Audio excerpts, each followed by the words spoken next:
Hello बच्चे, कैसे हो? बढ़िया। चलो, अच्छी बात है। हर हर महादेव। तो हम लोग की एक टॉपिक पूरी हो गई है, इंडियाज 40 इन्वेस्टमेंट प्रॉपर्टी। और हम लोग का एक और टॉपिक था जो इंडियाज की अप्लीकेबिलिटी वाली थी। तो हम लोग जो है, अब मैंने आपको बताया था कि पहले हम लोग क्या करेंगे, पुराना रिवाइज करेंगे, फिर उसके बाद जो है हम लोग नया कुछ पढ़ेंगे। तो हम लोग के दो टॉपिक एक्चुअली हो गए हैं। एक तो पहला आपका इंडियाज की अप्लीकेबिलिटी हो गई है और दूसरा इंडियाज 40 हो गया है।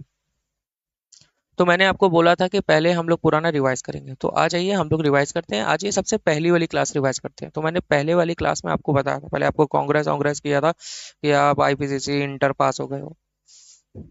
बहुत टफ पेपर था वो। चलो, पास तो हो गए हो। अब उसके बाद मैंने आपको बताया था कि इंडियस की जरूरत क्यों पड़ी। तो बच्चों, मैंने आपको इसका ये जवाब दिया था सीधा सा, ट्रांसपेरेंसी को बढ़ाने के लिए, ग्लोबल इन्वेस्टमेंट को बढ़ाने के लिए, और यूनिफॉर्मिटी को लाने के लिए। कि विदेश में बैठा कोई रैम्बो है और उसको जो बैलेंस शीट उसके पास है, उधर की फॉरेन की बैलेंस शीट और हमारी बैलेंस शीट, वो उसको दोनों को कंपेयर कर पाए। दो लोगों में कंपेयर कब होगा? जब दोनों लोगों को एक तरीके से देखा जाए। समझ गए? तो जब यूनिफॉर्मिटी होगी तभी तो कंपेयर कर पाओगे, दोनों में सेम पॉलिसी, अकाउंटिंग पॉलिसी चलेगी तभी तो आप कंपेयर कर पाओगे। तो सिंपल सा कॉन्सेप्ट था कि भैया आपकी यूनिफॉर्मिटी के लिए फंड लाने के लिए इंडिया में, इसीलिए इंडियाज की जरूरत आई। ठीक है बच्चों। फिर आया इंडियाज की अप्लीकेबिलिटी कब हुई। तो देखो, इसके कितने फेज थे? मेरे ख्याल से आपको चार फेज मैंने बताए थे। पहले तो ये बताया था कि इंडिया केवल कंपनीज पे ही अप्लीकेबल होगा। सबसे पहला कंपनीज पे, नॉन बैंकिंग फाइनेंशियल कंपनीज पे, बैंकिंग कंपनीज पे, इंश्योरेंस कंपनीज पे। तो सबसे पहले मैंने क्या बताया आपको, फेज वन। इंडियस आया कब से? 1 अप्रैल 2015 से। और ये कंपेरेटिव बेसिस पे बोला गया, जो भी आया कंपेरेटिव बेसिस। कंपेरेटिव का मतलब क्या होता है कि बच्चों, अगर आप 15-16 की बैलेंस शीट बना रहे हो तो आपको 14-15 की भी बैलेंस शीट बनानी होगी। तो सर, 14-15 पे भी इंडियस लगेगा। पिछले साल नहीं लगा था, लेकिन आपको कंपेरेटिव बेसिस के लिए आपको उसकी बैलेंस शीट को बनानी पड़ेगी। ठीक है। तो सबसे पहले आया वॉलंटरी फेज, 1 अप्रैल 2015 पे, अगर चाहो तो लगा सकते हो। फिर आया आपका फर्स्ट, सबसे पहला फेज वन, 1 अप्रैल 2016 से। इसमें बोला गया कि अगर आपकी कंपनी लिस्टेड है या अनलिस्टेड है, अगर आपका नेटवर्थ लिस्टेड अनलिस्टेड हो, कोई भी कंपनी हो, नेटवर्थ 500 करोड़ और मोर है, तो आपको इंडेक्स लगाना ही लगाना है। और मैंने बोला था आपको just of the above, just मतलब joint venture, associate, subsidiary, holding. कि मतलब अगर होल्डिंग ने लगाया तो सब्सिडरी, एसोसिएट, जॉइंट वेंचर भी लगाएगी, जॉइंट वेंचर लगाया तो एसोसिएट, सब्सिडरी, होल्डिंग भी लगाएगी। कि मतलब मैंने आपको बताया था कि खानदान के किसी लोग में भी लगाया तो लगाना पड़ेगा।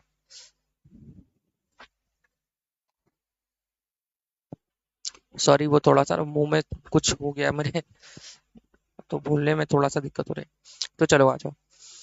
तो मैंने आपको बोला कि पहला फेज हो गया, मतलब एक वॉलंटरी था, एक फेज वन हो गया। फिर फेज टू में क्या बोला कि बच्चों, अगर आपका नेटवर्थ लिस्ट, मतलब पहले पहला क्या बोला कि अगर आपकी लिस्टेड कंपनी है और 250 करोड़ और मोर है बट लेस देन 500 करोड़ है, तो भी आपको इंडियस लगाना है। तो सर, ऊपर भी लगा रहे हैं 500 करोड़ से ज्यादा वाले, मतलब 500 करोड़ वाले ऊपर लगा रहे हैं और 250 करोड़ वाले नीचे लगा रहे हैं।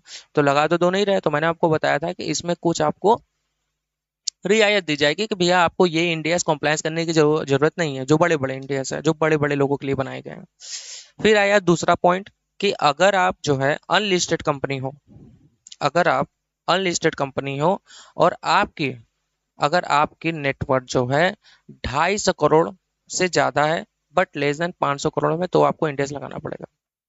मैंने लिस्टेड कंपनी का क्या बोला? मैंने लिस्टेड कंपनी का 250 करोड़ बोला था क्या? नहीं, लिस्टेड कंपनी में ये था कि 500 करोड़ से कम है तो भी आपको इंडेक्स लगाना है। अनलिस्टेड में ये था कि 250 करोड़ और more but less than 500 crore. पक्का श्योर शॉट। ठीक है। और जय शब्द अभाव। फिर मैंने आपको कुछ बहुत बढ़िया बढ़िया पॉइंट्स बताए थे। मैंने आपको क्या बताया था कि जो इंडेक्स नहीं लगा रहे वो अपना एएस रूल 2006 लगाएंगे। मतलब सर, जो अप्लीकेबल नहीं हो रहा है जिनको, मतलब जो अपने नेटवर्थ के दायरे से नहीं आ रहे, तो वो अपना एएस रूल लगाएंगे। फिर मैंने आपको बताया था कि सर, अगर आप इंडेस एक बार लगा लिए, चाहे वॉलंटरी चाहे मैंडेटरी, आप उससे निकल नहीं सकते। ठीक है। फिर मैंने आपको बताया कि अगर मान लीजिए आपकी होल्डिंग इंडिया में और सब्सिडरी जो है वो बाहर है, फॉरेन में है, तो आपकी होल्डिंग पे अगर इंडियस की अप्लीकेबिलिटी हो गई तो क्या सब्सिडरी भी लगाएगी? नहीं सर। सब्सिडरी अपने जुरिस्डिक्शन के हिसाब से लगाएगी। अगर उसका जुरिस्डिक्शन के हिसाब के उसकी उसकी कॉम्प्लायंस में वो आ रही है लगाना, तो वो लगाएगी, अदरवाइज नहीं लगाएगी। तो सर, कंसोलिडेटेड फाइनेंशियल स्टेटमेंट कैसे बनेगा? तो बच्चों, उसको बनाने के लिए सीए साहब क्या करेंगे, वहां की बैलेंस शीट को रीड्राफ्ट करेंगे, only for the CFS purpose.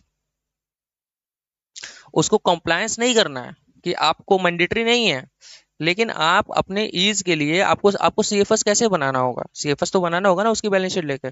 तो केवल रीड्राफ्ट करना होगा आपको अपनी उसकी बैलेंस शीट को। सर पैसे मिलेंगे उसके भी लेंगे आप लोग, ठीक है। दूसरा, फिर मैंने बताया कि अगर बच्चों वहां होल्डिंग है और यहाँ सब्सिडरी है, तो भी सर सेम पॉइंट, होल्डिंग अपना जैसे तैसे लगाएं, हमसे उससे मतलब नहीं है, हम सब्सिडरी अपने देश के अकॉर्डिंग चलेंगे। अगर यहाँ की नेटवर्थ जो है हमारे लिमिट के अकॉर्डिंग हमारे कॉम्प्लायंस में आएगी तो हम इंडियस लगाएंगे, अदरवाइज नहीं लगाएंगे। और मैंने आपको बताया था कि इसमें एक चीज ये भी था कि बच्चों, जो आपको नेटवर्थ देखना है वो लेटेस्ट ऑडिटेड फाइनेंशियल स्टेटमेंट देखना है, ठीक है। तो ये हो गया। फिर मैंने आपको एक चीज बताई थी कि अगर किसी कंपनी में क्या होता है कि जैसे कोई अगर मान लो वॉलंटरी लगाना चाहता है तो इंडियस लगा सकता है सर, बिल्कुल लगा सकता है, कोई दिक्कत नहीं है उसमें, ठीक है। एक ये पॉइंट हो गया कि इंडियस आपको स्टैंड, और हाँ, जो आपको नेटवर्थ देखना है वो आपको लेटेस्ट ऑडिटेड फाइनेंशियल स्टेटमेंट का देखना है, और मैंने बताया था कि स्टैंड अलोन फाइनेंशियल स्टेटमेंट का देखना है, मतलब आप सब मिला मत देना, सब अलग अलग ही आप देखोगे। देखो अलग अलग देखोगे, मतलब किसी की भी अगर नेटवर्थ ज्यादा गई तो लग जाएगी सबको, समझ गए। फिर आता है आपका पहला, सबसे पहला वॉलंटरी था 1 अप्रैल 2015, फिर आया फेज वन 1 अप्रैल 2016, फिर फेज टू 1 अप्रैल 2017, फिर आता है आपका एनबीएफसी 1 अप्रैल 2018। इसमें भी सेम जैसा अपने कंपनीज पे था, एनबीएफसी सबसे पहला बोला लिस्टेड हो अनलिस्टेड हो आपको इंडियस लगाना है अगर आपकी नेटवर्थ 500 करोड़ और मोर है, और जस्ट ऑफ द अबव।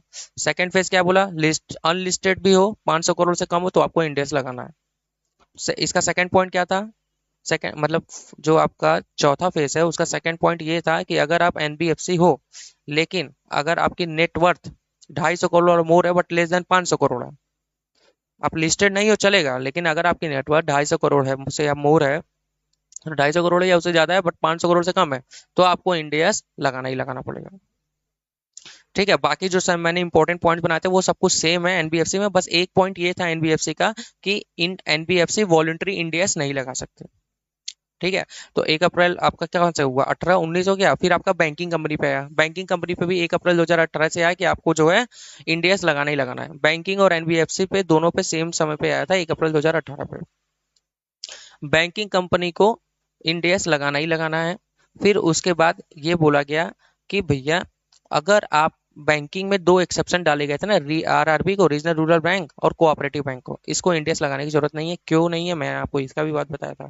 फिर आया था इंश्योरेंस कंपनी 1 अप्रैल 2020 से कि भैया आपको इंडियस लगाना ही लगाना है। फिर मैंने आपको बताया था कि नेटवर्थ निकालोगे कैसे, नेटवर्थ कैसे निकालोगे, सबसे पहले पेड शेयर कैपिटल ले लो, इसमें से आप क्या करो, सारे रिजर्व जो है ऑल रिजर्व जुड़ जाएंगे, कुछ रिजर्व नहीं जाएंगे, जैसे सिक्योरिटी प्रीमियम रिजर्व नहीं जाएंगे, एक्यूमुलेटेड लॉस माइनस कर दो, और डिफर्ड रेवेन्यू एक्सपेंडिचर माइनस कर दो, या कोई प्रॉफिट एंड लॉस आपने डेबिट करके रखा हुआ वो सब माइनस हो जाएगा, और जो शेयर कैपिटल है वो पेड अप शेयर कैपिटल है, ये आपकी नेटवर्थ आ जाएगी। ये आपका रिवाइज हो गया। अब आ जाते हैं, हमने क्या पढ़ा था, इंडेक्स 40 पढ़ा था, अब इंडेक्स 40 भी हम लोग रिवाइज कर लेते हैं। देखो हम लोग सब रिवाइज करेंगे, हम लोग कोई भी चीज छोड़ेंगे नहीं, हर एक चीज को बिना रिवाइज किए हम लोग आगे नहीं बढ़ेंगे, और यही आपका अंत तक आपको मजा आएगा। आप देखोगे कि आपको सब कुछ याद है, हर एक क्लास की टॉपिक, हर एक चीज आपको याद है। और एक चीज मैं आपको ये भी कह दे रहा हूँ कि देखो, केवल मेरे से सुनना ही इनफ नहीं है। जब आप मेरे से सुन लेते हो तब आप एक समय वीडियो बंद कर दिया करो और खुद से बोला करो। जब आप खुद से अंदर से बोलोगे ना तब वो एकदम पक्का हो जाएगा कि आपको याद हो गया पूरा। अरे पूरा याद होना ही होना है, बार बार रिवाइज करोगे तो। चलो आ जाओ इंडिया